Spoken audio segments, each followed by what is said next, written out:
Bonjour tout le monde. Dans la version en ligne de la suite du cours d'alliage léger et non ferreux, je vais, comme prévu, poursuivre les notions théoriques que nous avions déjà entamées en classe. Je vais tâcher de rendre le cours tout aussi intéressant qu'il l'était en présence physique. J'espère que aussi le fait d'avoir adopté cette façon de faire, c'est-à-dire cours en asynchrone que je vous mets disponible en lien YouTube, va vous permettre de mieux vous adapter en tant qu'étudiant à la situation du COVID. Euh, je, je sais que c'est pour vous un avantage le fait de ne pas vous obliger à assister à mon cours, à des heures fixes et obligatoires. Donc, le fait que vous puissiez suivre les cours quand vous voulez, je pense que ça va vous aider dans votre gestion de votre temps pour l'ensemble de votre formation jusqu'à la fin de la session. Si vous vous souvenez bien, à notre dernière rencontre, j'avais entamé le chapitre des alliages de cuivre.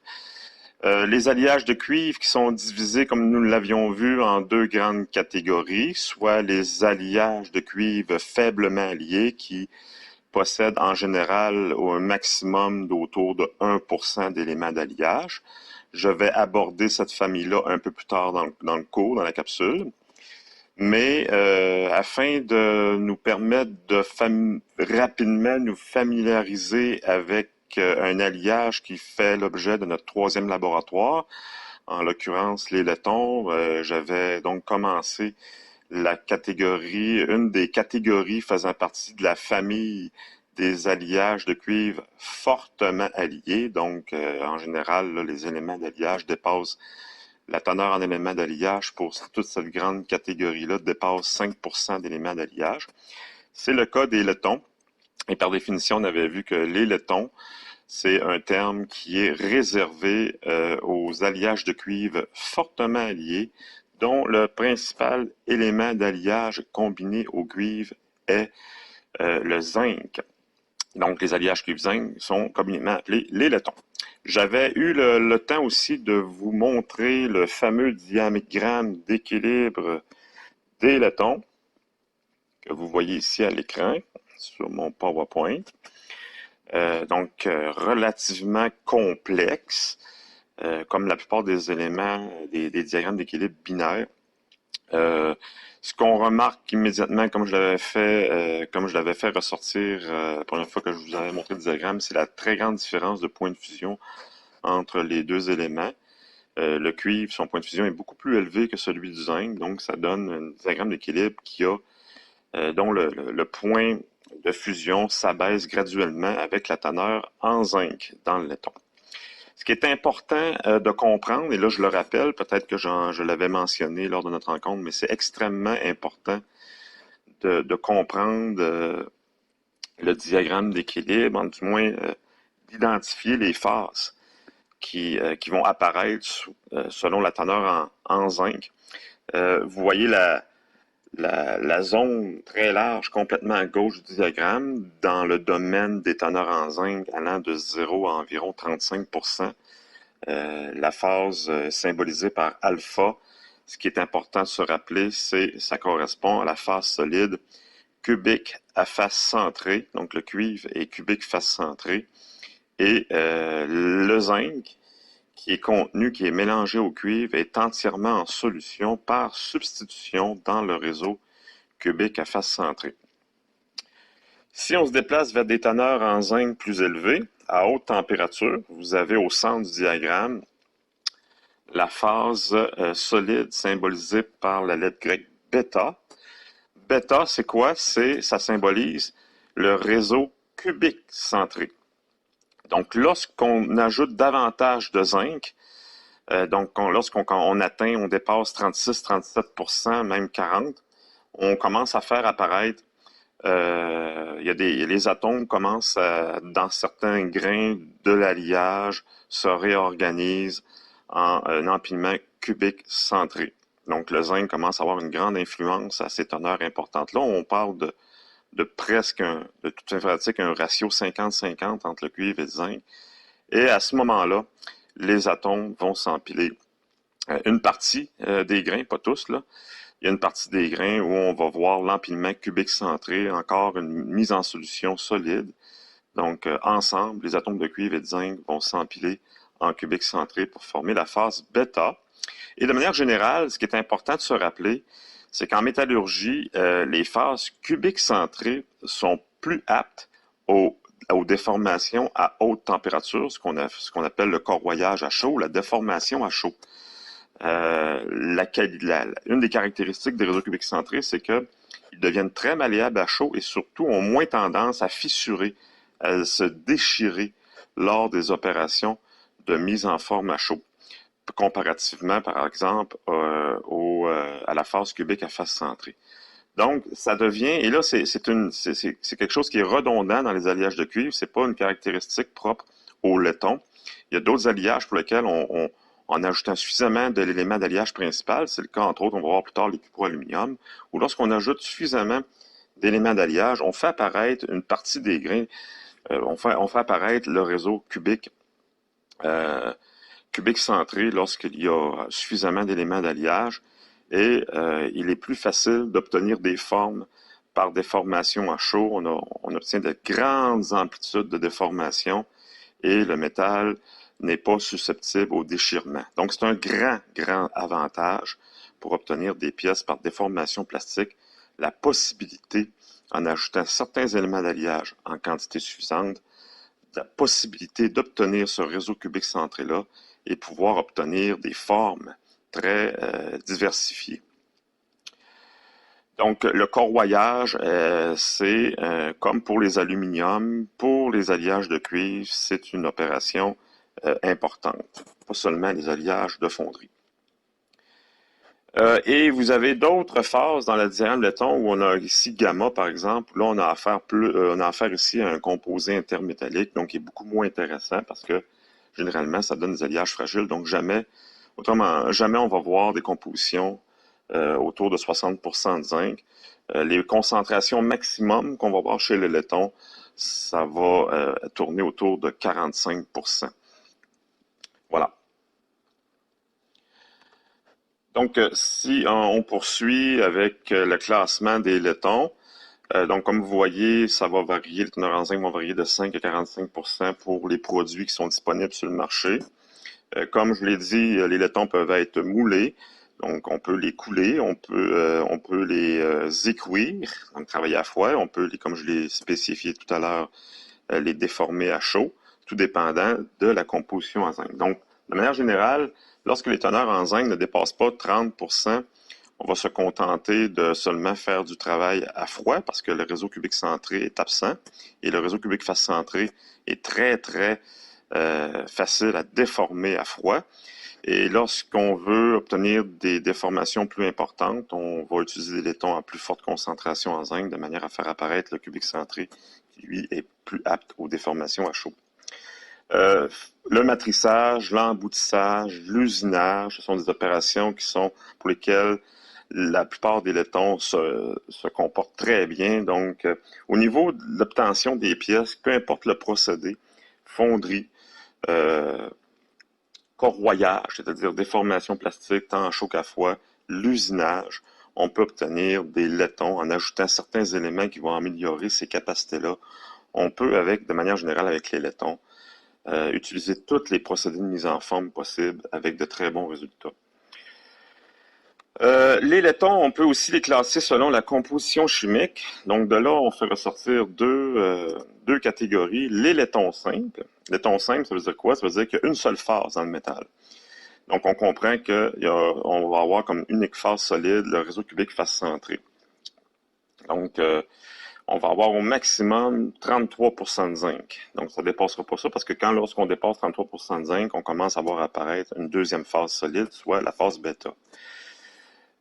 Et vous avez, les laitons simples, non, excusez-moi, je me suis trompé. Le laiton simple, ça veut dire qu'il n'y a pas d'autres éléments d'alliage autres que le zinc. Et tout dépendant de la teneur en zinc, on va voir les laitons alpha. qui possède au maximum jusqu'à 33% de zinc. Et lorsque le zinc dépasse 33%, on va voir apparaître la deuxième phase bêta. Donc, à ce moment-là, on va parler de laiton, euh, laiton alpha plus bêta. Donc, pas d'autres éléments d'alliage qui accompagnent le zinc, c'est ce que ça veut dire laiton simple. Et lorsqu'on veut améliorer certaines caractéristiques, on peut ajouter d'autres éléments, en l'occurrence le plomb et quelques autres aussi qu'on va appeler les laitons spéciaux. Alors, entre autres, le plomb va, comme on peut le voir un peu plus tard, va contribuer à augmenter l'usinabilité pour, par exemple, fabriquer des vis et être capable d'obtenir plus facilement les filets, finalement, par usinage. Donc, je vous ramène ici le diagramme d'équilibre des laitons. Donc, laiton simple binaire, sans autres éléments d'alliage. Je viens de parler tout à l'heure. Donc, la phase bêta, qui est cubique centrée.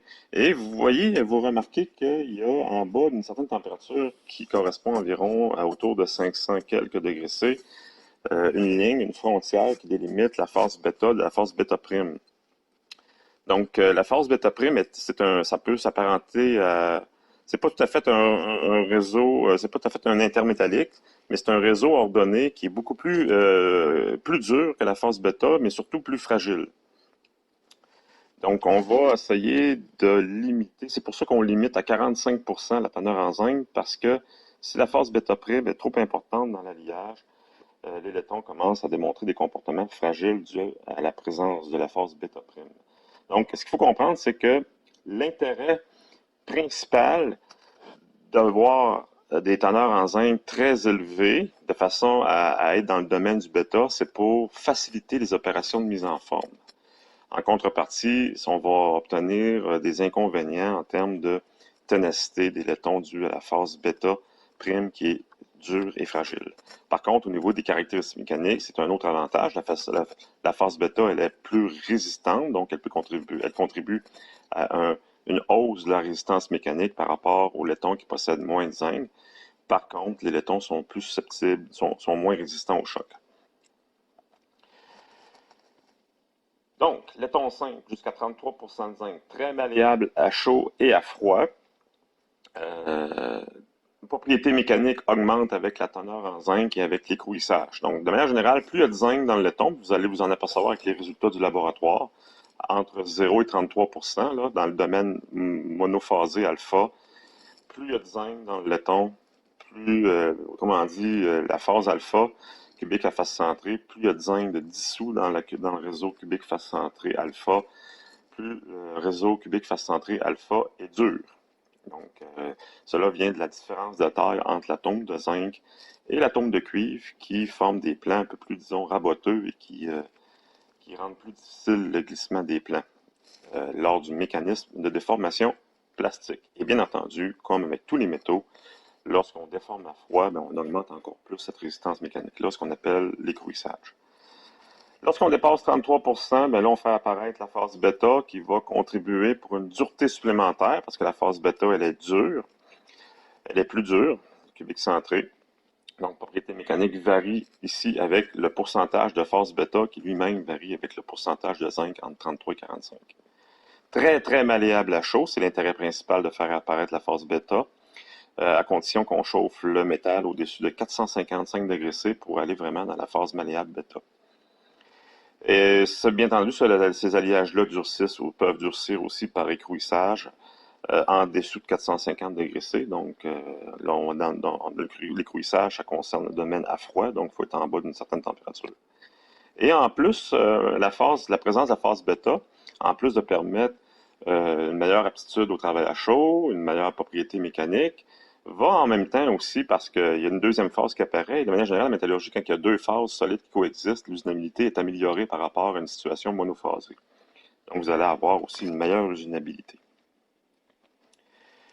Les laitons plomb, donc, ce sont des laitons pour lesquels, en plus du zinc, on a ajouté du plomb. Et l'unique raison pour ajouter du plomb dans les laitons, c'est pour augmenter, l'unique, il y en a deux, c'est pour augmenter l'usinabilité, ou encore dans les applications pour lesquelles la pièce est subise, elle est dans un contexte où elle doit frotter avec d'autres pièces, pour augmenter un petit peu sa résistance à l'usure, mais surtout pour son aptitude à moins à mieux se comporter lors du frottement. Le plomb agit un peu comme une espèce de lubrifiant. Le plomb est sous forme de globules dans l'alliage et le plomb contribue à diminuer le coefficient de frottement de la pièce. Donc, ça permet finalement d'améliorer l'usinabilité lorsque l'outil d'usinage rentre dans le laiton. Le plomb contribue pour diminuer le frottement. Donc, ça facilite les opérations d'usinage.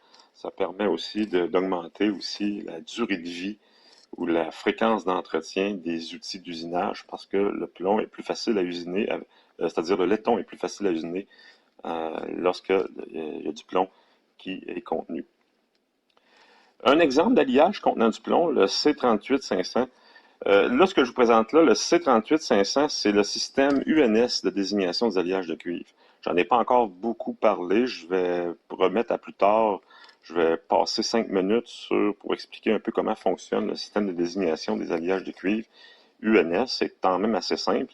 Mais pour l'instant, disons que c'est un système de désignation à 5 chiffres, précédé toujours de la lettre C pour rappeler, en tout cas, pour préciser que le C veut dire copper, donc en anglais, parce que c'est un système anglophone. Donc c'est cuivre, autrement dit. Donc copper et cuivre veulent dire la même chose, bien entendu. Et le C désigne les alliages de cuivre. 38-500, ça correspond à un alliage précis qui s'adonne à être un laiton au plomb. Donc c'est un code à 5 chiffres, puis plus tard, je vais décrire un petit peu là, on va aller voir comment sont classés exactement tous les alliages qu'on aura vus à la fin du chapitre. Donc, alliage 35-38-500, laiton plomb, utilisé pour le décolletage chez l'usinage. C'est deux synonymes. Le matrissage. Donc, le matrissage, ce sont des opérations de mise en forme par déformation plastique. Ça permet de réduire le frottement de l'outil pendant les opérations aussi. Donc, ça permet aussi de garder intacte la qualité de surface de la pièce. Il y a moins de fissures qui sont provoquées lors du matrissage. Donc, le plomb agit en tant que lubrifiant. Et la frappe à froid, le forgeage à froid, donc quand le marteau frappe sur la pièce, il y a un frottement qui s'effectue entre la surface du marteau et la pièce. La présence de plomb réduit le frottement et ça permet de préserver, en tout cas, une meilleure qualité de surface de la pièce après l'opération de mise en forme. Il y a aussi, comme on l'avait dit, non seulement le plomb comme élément d'alliage secondaire, il peut en avoir d'autres. Donc, ça va rentrer dans la catégorie des laitons spéciaux. On peut retrouver dans les laitons présence d'étain, d'aluminium, même de silicium. Et ces éléments-là, ce sont des éléments qui vont stabiliser la phase cubique centrée. Donc, lorsqu'on ajoute l'étain, l'aluminium et le silicium, ça déplace le solvus qui crée la frontière entre le réseau alpha et bêta qu'on a vu tout à l'heure dans le diagramme d'équilibre. Ça déplace le solvus vers la gauche du diagramme, donc pour des concentrations en zinc plus faibles. Donc, on est capable de faire apparaître la phase bêta avec des concentrations en zinc plus faibles par la présence de l'un ou l'autre de ces trois éléments. Donc, étant donné que la phase bêta va apparaître plus tôt, on va donc avoir pour un certain pourcentage de zinc une plus grande proportion de phase bêta. Donc, on va améliorer encore plus l'aptitude au travail à chaud, puis ça va augmenter aussi les caractéristiques mécaniques. Donc, ça va augmenter les avantages procurés par la phase bêta. À l'inverse, il existe trois autres éléments qui, eux, ont l'effet inverse, c'est-à-dire qu'ils stabilisent le réseau cubique face centré. Ils vont donc déplacer le solvus vers la droite, vers des concentrations en zinc plus élevées. Et le cubique face centré, lui, il est plus apte au travail à froid. Donc, lorsqu'on ajoute du nickel, du manganèse ou du fer, par exemple, ça va augmenter l'aptitude au travail à froid. Donc, par exemple, si on veut vraiment maximiser la résistance par écrouissage, on a avantage à avoir, pour des teneurs en zinc plus élevées, on a tendance à vouloir avoir plus de phase alpha. Donc, avec l'aide de ces trois éléments-là, on va réussir cet objectif-là. Encore au sujet des laitons spéciaux, pour certaines compositions de ces éléments d'alliage-là, il y a apparition de nouvelles phases dures. Donc, certains les éléments dont on vient de parler peuvent réagir avec le cuivre et le zinc pour former des composés intermétalliques qui sont durs et insolubles, donc qui vont contribuer, par exemple, à augmenter la résistance à l'usure et la résistance au frottement. Donc, c'est le cas des nuances, par exemple, C44-300, C44-400, C44-500.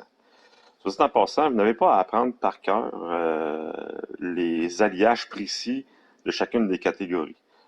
Cependant, plus tard, comme je vous l'ai dit, on va aller voir la façon dont sont classés les laitons et ça va être suffisant comme compréhension. Là. Ça donne absolument rien d'apprendre par cœur quel alliage fait partie de quelle catégorie. Donc, je ne poserai pas ce genre de questions-là à l'examen partiel numéro 2. C'est seulement pour illustrer.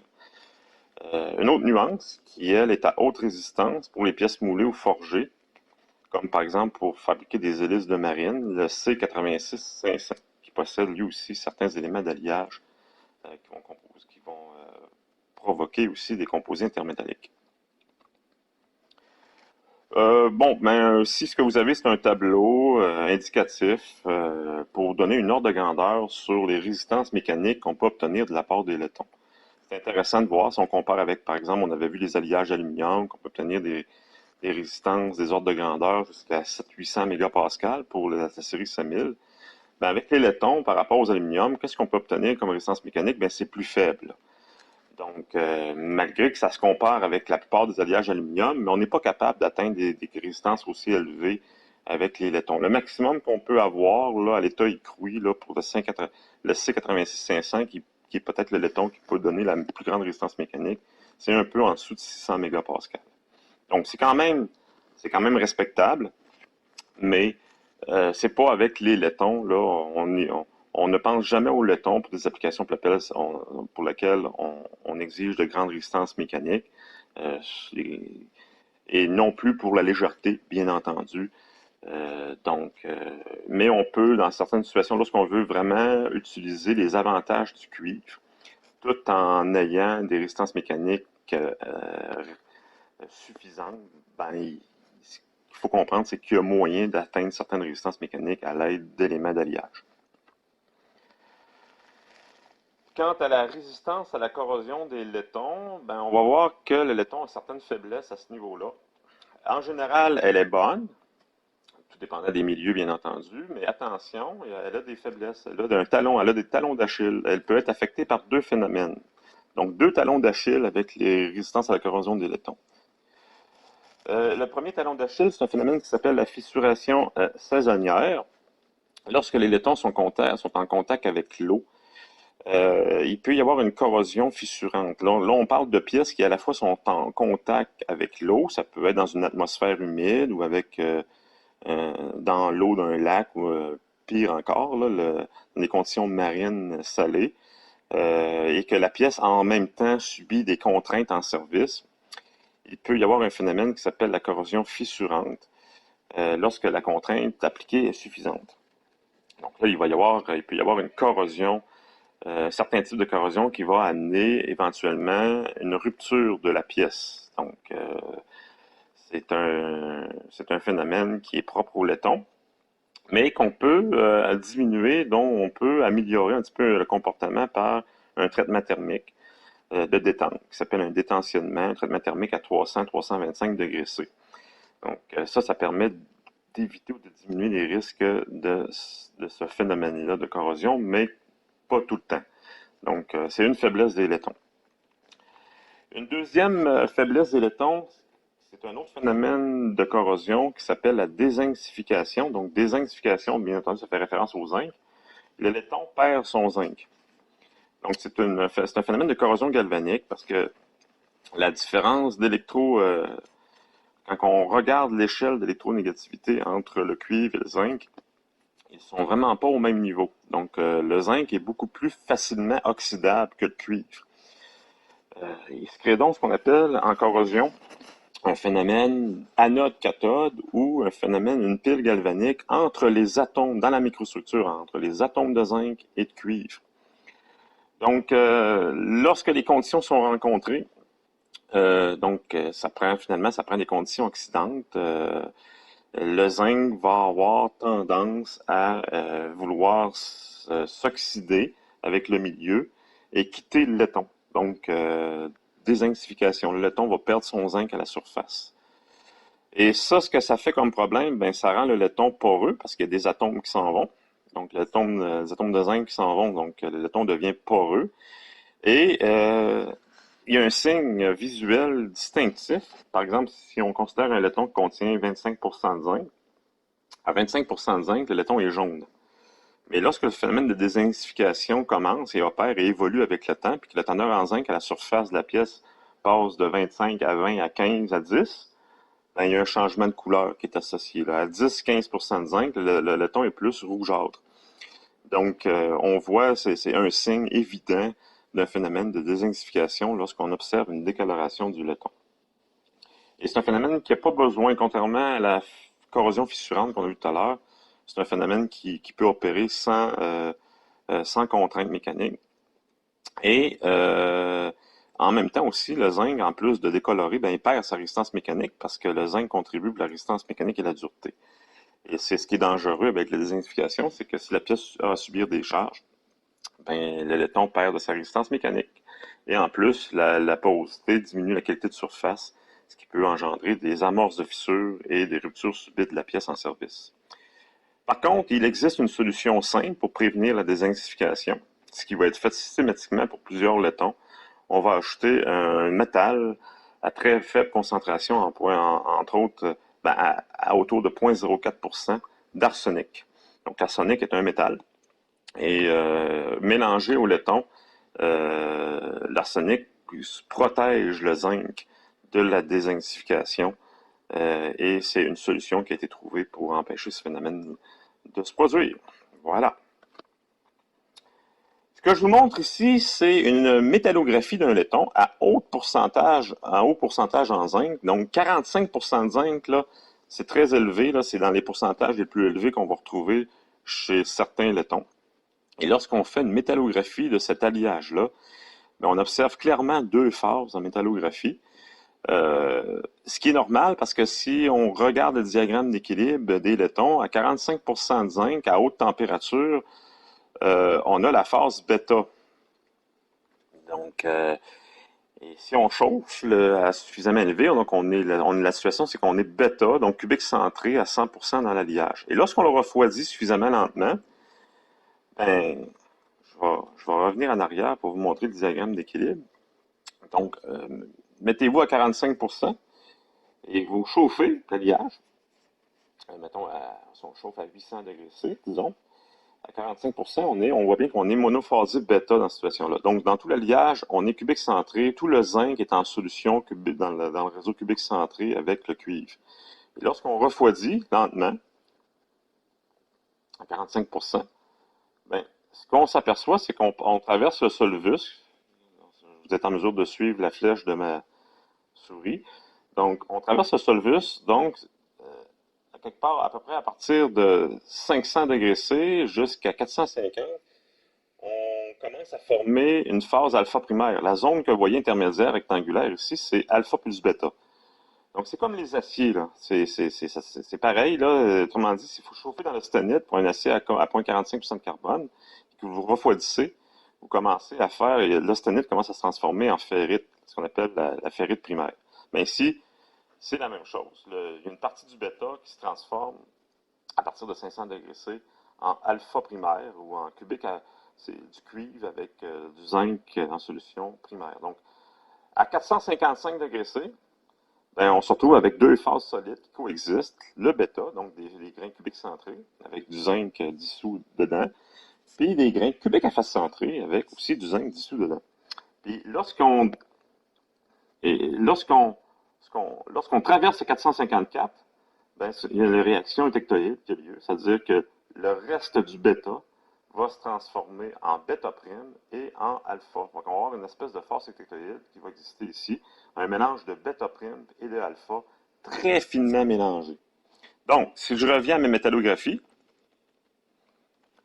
ben, les phases blanches que vous voyez, ce sont les grains de alpha primaire qui sont apparus en premier à autour de 500 degrés C.